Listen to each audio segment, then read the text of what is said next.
Sesat itu akibat atau sebab? Akibat. Sebabnya apa? Tidak tahu. Ingin sembuh dari sesat? Ingin. Gimana caranya? Cari tahu supaya tahu. Kalau sudah tahu, nggak tersesat lagi. Gitu aja kok. Sederhana. Tadi saya tanya supaya tidak tersesat lagi gimana? Belajar. Nggak ditanya. Kelihatan jawaban itu seperti benar, padahal itu keliru, bukan salah, keliru. Ulangi, yuk. Ihdinas syiratal mustaqim. Apa artinya? Bimbinglah kami ke jalan yang lurus. Kapan kita mengucapkan itu? Ya ketika kita sedang tidak tahu, kita sedang mencari tahu pada orang yang tahu. Hati-hati tanya orang. Lah kamu sedang tersesat, nanya sama orang yang sama-sama tersesat. Yang luar biasa banyak yang tersesat tapi ngaku-ngaku sudah dapat petunjuk, ngasih tahu, kan itu berbahaya. Betul apa tidak? Hati-hati. Jadi ngerti sekarang? Ulangi. Ihdinas syiratal mustaqim. Bimbinglah kami ke jalan yang lurus. Jadi kita sedang di jalan yang lurus atau yang bengkok? Kalau sudah di jalan lurus, gak gitu lagi doanya. Minta dibimbing di jalan yang lurus karena kita masih bengkok. Itu kesadaran, itu kerendahan hati. Itu yang diajarkan Rasulullah. Nabi Muhammad yang sudah ma'rifatullah saja setiap sholat masih baca ini. Itulah kerendahan hati. Makanya saya bilang, begitu kita menyatakan saya sudah tahu, maka kita akan jatuh menjadi orang bodoh. Yes. Jadi walaupun kita sudah tahu, tetap saja kita bilang ihdinas syiratal mustaqim. Keren. Karena Allah itu tanpa batas. Karena Allah tanpa batas, mengenal Allah juga tanpa batas, nggak ada batasnya. Oke, sekarang saya tanya, sudah tahu syiratal mustaqim? Sudah tahu syiratal mustaqim? Nah, jadi selama ini kalian itu meminta sesuatu yang kalian sendiri tidak tahu. Bingung nggak yang diminta? Kan kalian minta kepada Allah, bimbinglah kami ke jalan syiratal mustaqim. Sekarang saya tanya, sudah tahu syiratal mustaqim? Belum. Jadi selama ini kita memohon kepada Allah sesuatu yang kalian sendiri tidak tahu. Sadar? Kapan sadarnya? Subhanallah. Eta maca ihdinas siratal mustaqim ti iraha. Mikir sedikit saja enggak. Dianggapnya ini pengajian tingkat tinggi, tidak. Ini biasa. Saya cuma mengajak Bapak Ibu semuanya, yuk kita berpikir supaya sadar. Karena Allah kasih pikiran itu supaya kita selamat. Maka di Quran surat Al-An'am ada orang yang berteriak kepada Allah, ya Allah, keluarkan aku dari neraka ini, niscaya aku akan menjalankan amal soleh yang berlainan dengan yang pernah aku kerjakan. Dia sudah mengerjakan amal soleh, tapi dia masuk ke dalam neraka. Maka dia minta dikembalikan ke dunia ini karena dia ingin mengerjakan amal soleh yang berlainan. Kakaraka pikir.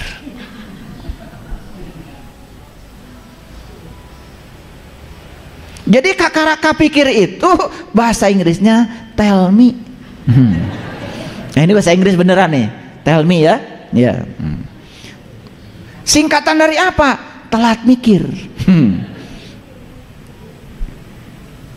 Apa syiratal mustaqim? Lihat saya semuanya. Syiratal mustaqim itu kata Allah, syiratal ladzina an'amta alaihim. Jalannya orang-orang yang telah diberi nikmat. Itu saja. Jangan pakai tafsir. Jangan pakai arti yang lain. Karena Quran ini bahasa Rob, maka untuk mengerti istilah-istilah Quran harus tanya Quran. Itu yang namanya tafsir Quran bil Quran. Nah kebanyakan yang ditafsirkan Quran, yang menafsirkan logika dan persepsi kita sendiri. Akibatnya jauh dari kenyataan. Saya sudah riset. Saya tanya ya beberapa orang yang ketemu saya, Shiratal Mustaqim itu apa? Oh, jalannya orang yang diridhoi. Kayak yang benar kan? Kayak kan? Betul? Shiratal Mustaqim itu apa? Oh, jalannya orang-orang yang baik. Saya tidak menemukan arti itu, karena di Quran cuma satu. Shiratal Mustaqim itu arti yang sebenarnya adalah Shiratal ladina an'amta alaihim, jalannya orang yang diberi nikmat. Clear? Paham? Saya ulang lagi. Jadi Shiratal Mustaqim apa? Ulangi. Jalannya orang-orang yang telah diberi nikmat. Kata siapa? Kata Allah dalam Quran, gitu. Paham ya? Jelas sampai sini? Ulangi lagi, saya masih ragu. Jadi Shiratal Mustaqim apa? Oke, clear.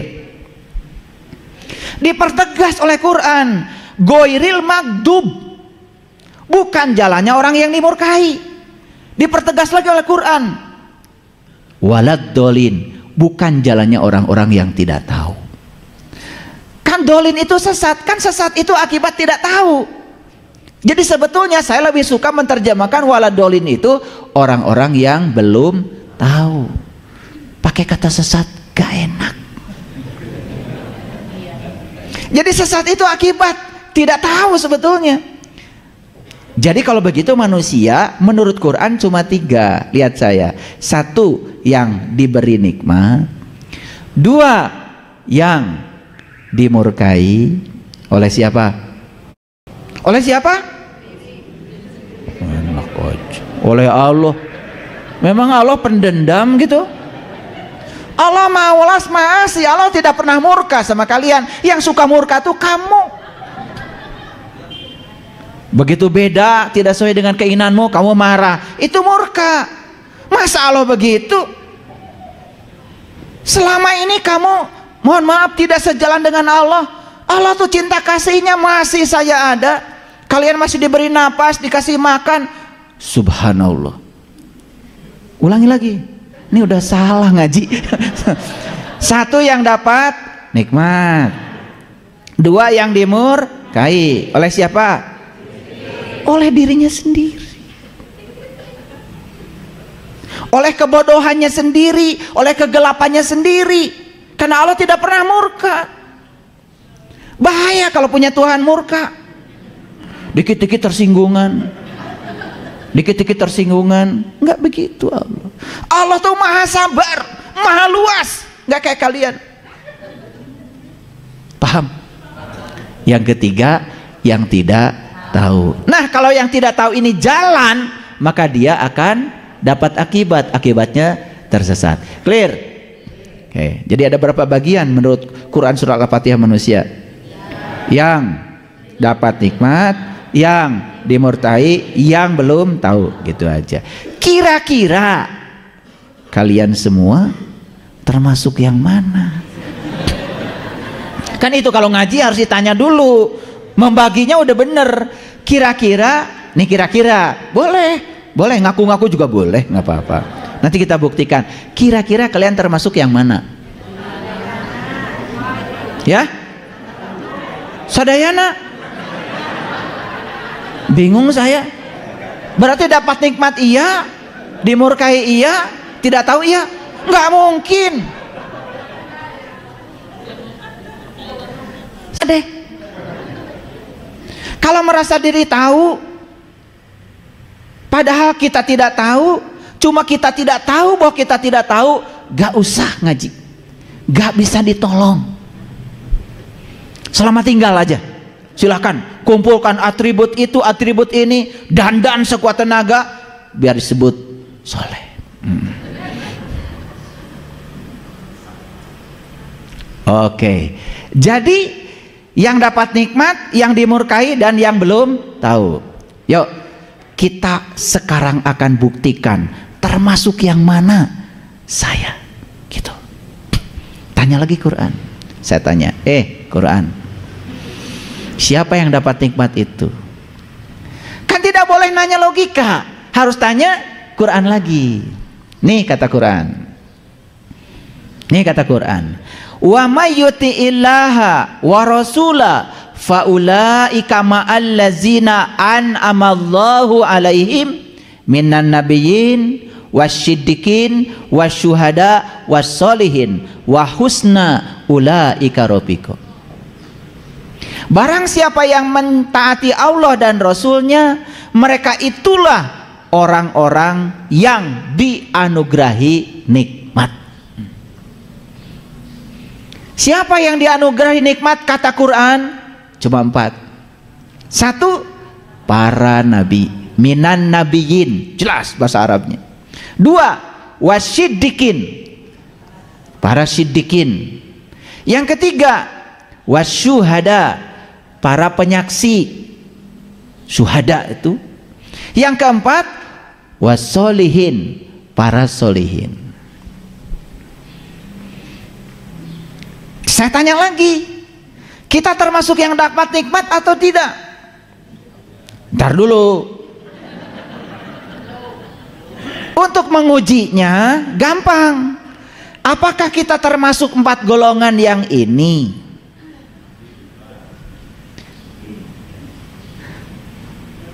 Kan gitu caranya.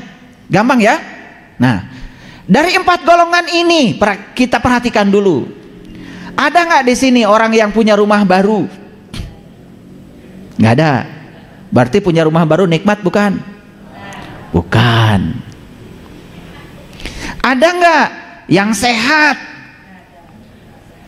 Berarti sehat nikmat bukan? Bukan. Sementara jawab dulu pertanyaan saya. Karena yang dapat nikmat cuma 4, di luar golongan ini berarti nggak dapat nikmat. Jadi kalau kita mengatakan rumah baru itu nikmat, berarti nggak cocok dengan ayat ini. Tasyakur binikmat itu nggak ada kaitan dengan rumah baru. Tasyakur binikmat itu kalau kita sudah mendapatkan nikmat iman, nikmat Islam yang sesungguhnya, dan kita merasakan langsung, bukan kata orang. Kan yang suka banyak basa-basi. Mari kita panjatkan puji dan syukur kepada Allah yang kepada kita telah memberikan nikmat iman, nikmat Islam. Jika iya, saya nggak ngerti itu. Kenapa kalau pidato itu selalu mari kita panjatkan puji dan syukur? Dalam bahasa Arabnya nggak ada.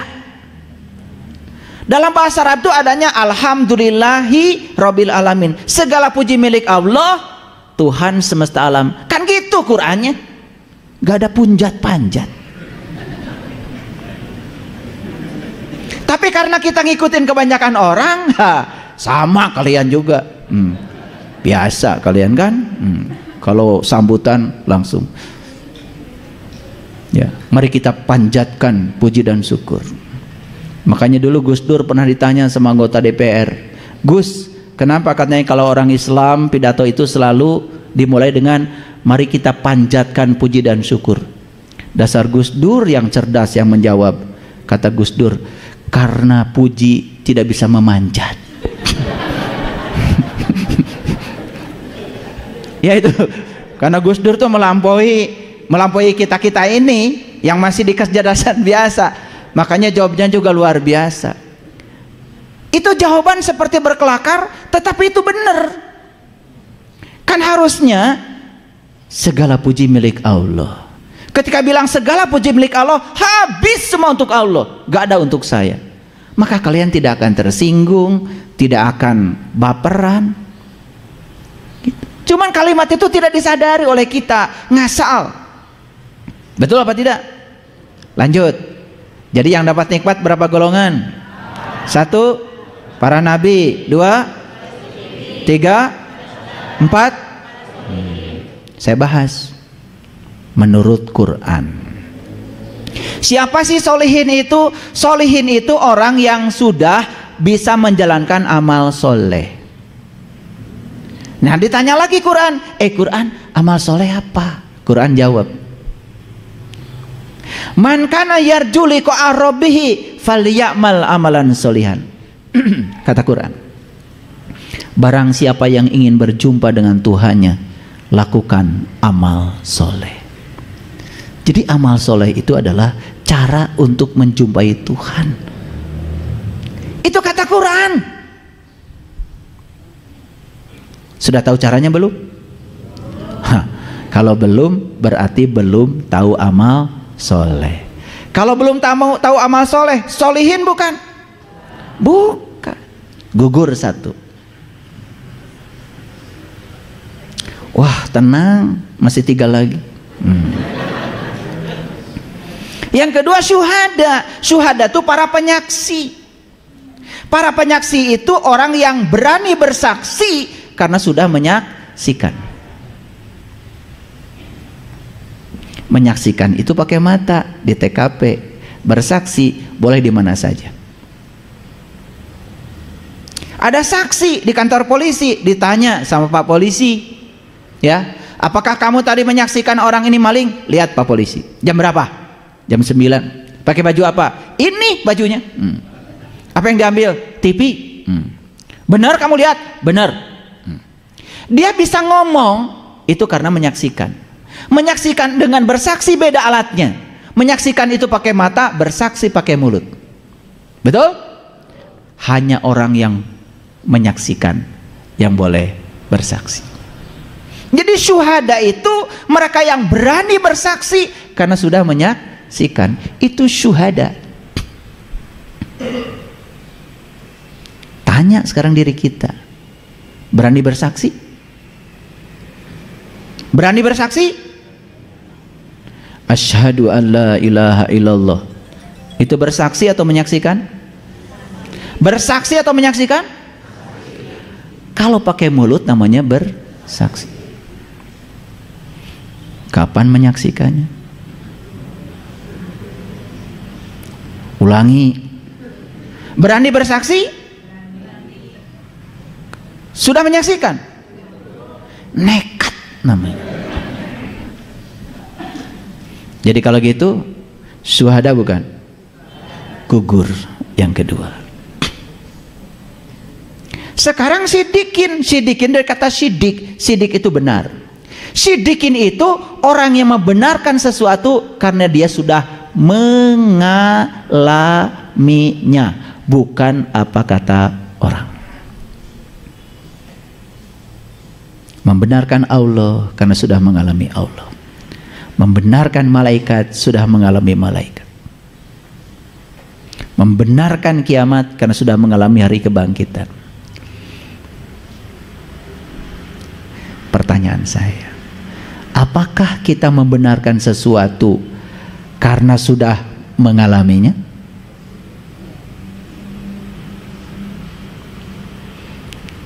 Atau apa kata orang? Kalau tidak, berarti yang ketiga dicoret. Tinggal satu lagi. Siapa? Berani ngaku?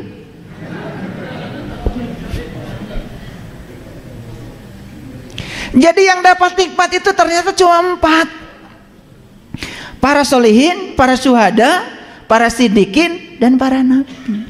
Jadi kalau begitu nikmat itu tidak ada kaitannya dengan urusan-urusan duniawi. Jadi nikmat itu sebenarnya adalah pengalaman untuk merasakan Allah di setiap ruang dan waktu. Clear sampai sini? Clear sampai di sini?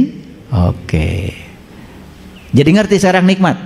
Oh, itu nikmat. Sekarang berani nggak mengukur diri? Apakah saya sudah dapat nikmat? Jawab dong. Bingung? Oh, ternyata saya belum dapat nikmat. Ternyata selama ini salah persepsi saya tentang nikmat. Sejelas ini di Quran. Clear? Oke, lanjut dulu. Jadi yang dapat nikmat berapa golongan? Siapa? Nah, udah pintar kalian itu. Pilih nanti mau jadi apa dulu. Menjadi solihin dulu, menjadi syuhada dulu, menjadi sidikin dulu, boleh. 3 itu, ya. Gak mungkin jadi nabi. Yuk lanjutkan. Ini ada perkataan Allah dalam Quran. Ini surat Al-Baqarah ayat 211. Yuk kita baca. Sal bani Israel kam atainahum min ayatim bayyinah. Tanyakan kepada Bani Israel, berapa banyaknya tanda-tanda yang terang benderang yang telah kami berikan kepada mereka. Ini Allah bertanya pada Bani Israel. Siapa Bani Israel? Bani itu orang, Isra itu berjalan, El itu Tuhan. Jadi Bani Israel itu orang yang berjalan menuju Tuhan. Jadi siapa saja yang mau berjalan menuju Tuhan, kata Quran, Bani Israel. Selama ini kita salah pengertian, benci banget sama Israel. Padahal Israel yang ada di sana dengan yang maksud Quran beda. Itu nama negara, nggak ada kaitan dengan ini. Ini kan bahasa Arab, bahasa Tuhan. Ulangi. Ini Allah bilang, tanyakan kepada Bani Israel, berapa banyak tanda-tanda yang terang benderang yang telah kami berikan kepada mereka. Dan barang siapa yang menukar nikmat Allah setelah nikmat itu datang pada mereka, maka sesungguhnya Allah sangat keras siksanya. Lihat saya, siapa yang menyiksa? Bukan Allah. Jadi kalau di Quran ada kata-kata begitu itu pahami. Siapa yang menukar nikmat, maka dia sendiri yang telah menyiksa dirinya dengan menukar nikmat itu. Allah itu hanya sebagai fasilitator, hanya ngikuti maunya kamu. Kamu mau malas, ya Allah ikuti. Kamu mau rajin, Allah ikuti. Kamu mau tidur, Allah ikuti. Mau bangkit, Allah ikuti. Karena dia adalah Rabb. Dia itu fasilitator. Bahkan saya sering menyebut Allah itu katalisator. Jadi apa yang dimaui oleh kita, Allah ngikut. Aku bergantung sangkaan kamu. Yuk sekarang kita lihat ayat ini, apa maknanya. Yang pertama, yang diberikan tanda yang terang benderang menurut ayat ini siapa? Bani Israel kan? Clear? Wah, saya ini ngajar udah sangat jelas. Yang dikasih tanda Allah yang terang benderang menurut ayat ini siapa? Bani Israel. Nabi Ibrahim di Quran diceritakan bertemu bintang, terang benderang. Bertemu bulan, terang benderang. Bertemu matahari, terang benderang. Terang benderang yang dimaksud Quran itu adalah nur ala nurin, cahaya di atas cahaya. Dan itu yang dialami oleh para nabi, para rasul. Jadi nikmat Allah yang sebenarnya menurut ayat ini adalah saat kita bisa menyatu dengan alam cahaya, saat kita bisa menyatu dalam alam nur ala nurin, tidak ada lagi kegelapan. Dan saat kita menyatu dengan kesadaran yang tinggi itu, saat itulah pikiran yang gelap mendadak diterangi, sehingga pikiran gelap itu tidak gelap lagi. Pikiran menjadi tunduk kepada kesadaran. Nah, pikiran yang gelap itu yang disebut dengan syaiton, waswisu fi sudur. Sedangkan kesadaran itu yang disebut dengan ilahi. Nih, saya kasih tahu. Pernah ada orang nggak minta tolong sama kita, dari intuisi kita mengatakan kasih, langsung dikasih? Ada delay, ditunda sebentar, langsung mulai ada yang merecoki kesadaran kita. Enak aja, kemarin juga belum bayar. Terus aja yuwaswisu fi sudur. Akibatnya apa? Perintah yang pertama dari kesadaran itu kita abaikan, dan berikutnya yang kita turut adalah pikiran gelap kita sendiri. Itu yang disebut dengan kita gagal berlindung kepada Allah. Nah, yang gagal berlindung kepada Allah itulah sebetulnya dia terjebak oleh kegelapannya sendiri. Makanya kita diajarkan a'udzubillahi minasyaitonirrajim. Aku berlindung kepada Allah dari godaan setan yang terkutuk. Siapa yang terkutuk? Siapa yang terkutuk? Setan. Kalian itu udah banyak dosanya, nuduh-nuduh, betul? Ini belajar agama dari dulu gimana sih? A'udzubillahi minasyaitonirrajim. Aku berlindung kepada Allah dari godaan setan yang terkutuk. Siapa yang terkutuk? Kata setan, enak aja. Setan itu cuma ditugaskan jualan. Gehu bala-bala, gehu bala-bala, nu meuli saha? Nu meuli saha? Maraneh. Setan itu cuma jualan. Dibeli atau tidak ya terserah kamu. Ketika kamu mengambil jualan itu, mengikuti yang jualan itu, itulah yang terkutuk. Jadi yang terkutuk itu dia yang gagal berlindung pada Allah karena dia lebih memilih bisikan setan. Jadi siapa yang terkutuk? Kita lagi. Kamu kali, saya enggak, enak aja. Aduh, itu fitnah itu. Kita tuh termasuk saya gitu. Waduh. Makanya jangan suka pengen babarengan. Jujur aja pada diri sendiri, saya gitu, kita aja. Nah itulah, kita untuk jujur aja kadang-kadang berat. Mengatakan saya aja berat. Kan tadi yang pertama intuisi mengatakan kasih, kasihan, intuisi. Tapi kemudian pikiran gelap, yuwaswisu, fisudur, kesadaran kita tuh digoda mulai tadi. Enak aja, yang kemarin juga belum bayar. Kamu tuh suka melupakan. Kalau bayar utang terus aja, terus dihimpun. Apa yang terjadi? Gagal kan?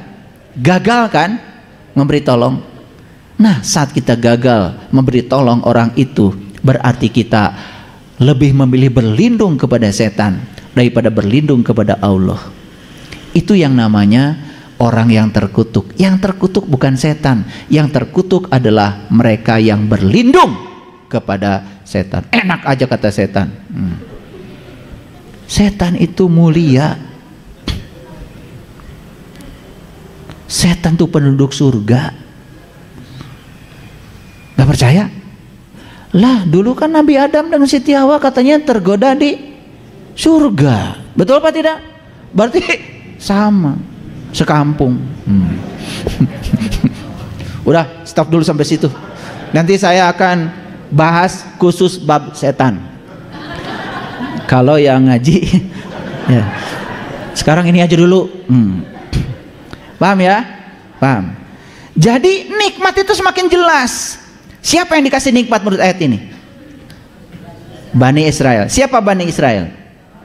Orang yang berjalan menuju Allah. Jadi kalau kalian ingin dapat nikmat, yuk berjalanlah menuju Allah. Jalannya sudah jelas, Shiratal Mustaqim. Jalannya lebih jelas lagi. Orang tua kita bilang rambut dibelah 7. Wah, itu lebih jelas lagi.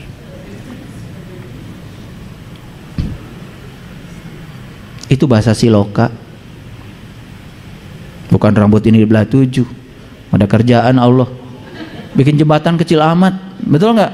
Ya kalau jatuh salah yang bikin jembatan dong.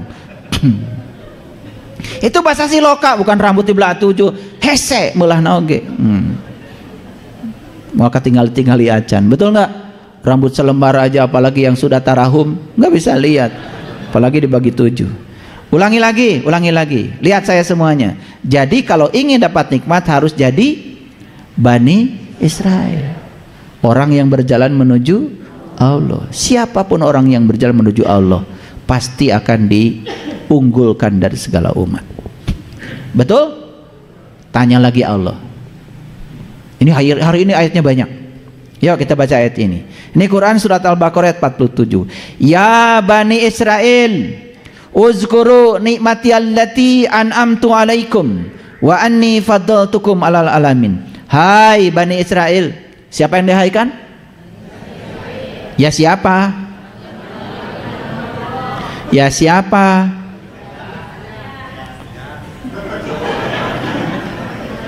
Ngejawab tuh kalian kepanjangan. Siapa Bani Israel? Orang yang berjalan menuju Allah. Ya siapa? Kalau kalian mau bilang aja saya gitu. Saya gitu. Mau berjalan menuju Allah? Ya itu Bani Israel. Sederhana kan?